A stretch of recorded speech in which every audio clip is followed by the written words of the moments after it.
The rationale of the Elevate relapse and refractory study was to compare a first-generation BTK inhibitor that was very, very impactful in terms of improving CLL outcome, but which had adverse events that occur from alternative targets that ibrutinib hits.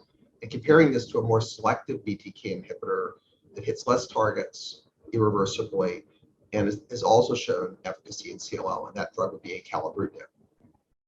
This study sought to, it was an equivalent study to show that acalabrutinib was at least as good as ibrutinib. And often studies that look at equivalence look for another advantage to the new drug. And specifically, this study targeted adverse events that had been fairly significant with ibrutinib, such as atrial fibrillation and hypertension.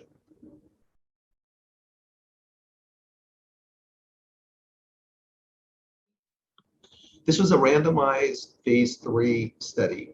That it was not blinded, so the doctors and the patients knew what therapy they received, and the patients were in.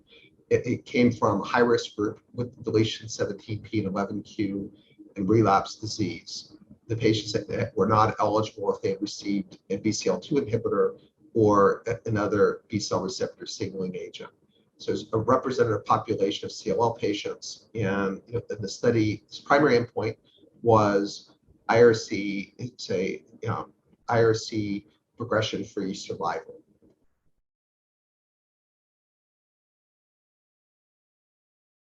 The key findings of the relapse and refractory Elevate study were that acalabrutinib was equivalent to ibrutinib with hazard ratio of 1.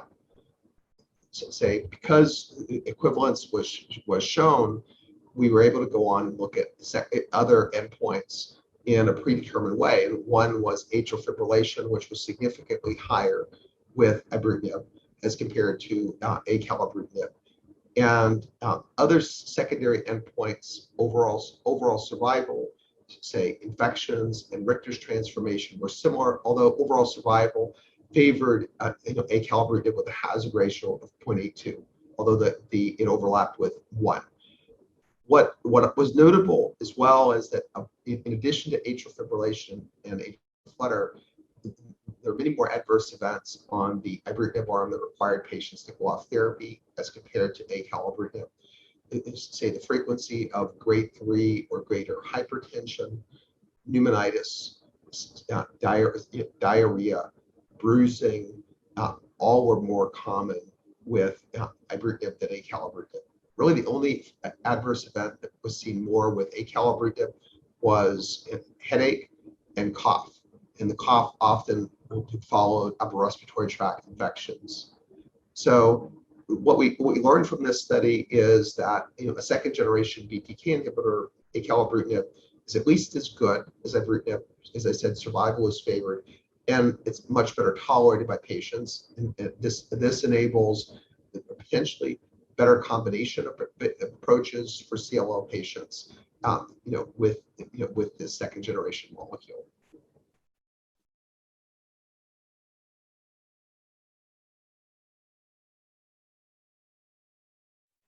I think the fact that a second generation BTK inhibitor in this study was shown to be as good provides evidence that in other settings of CLL, the upfront setting, patients with low risk disease who relapse, that this might be a better choice, particularly for patients who have cardiac problems, hypertension, history of atrial fibrillation.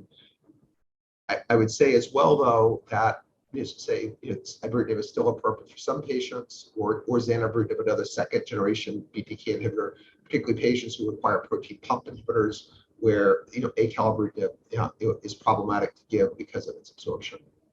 These type of studies are really, really important. They're a win-win for the patients, everybody that participated in this study, in terms of the patients receiving great therapy, but it also helped the field move forward. And the investigators are very grateful to the patients and their families that supported them during their participation on the study.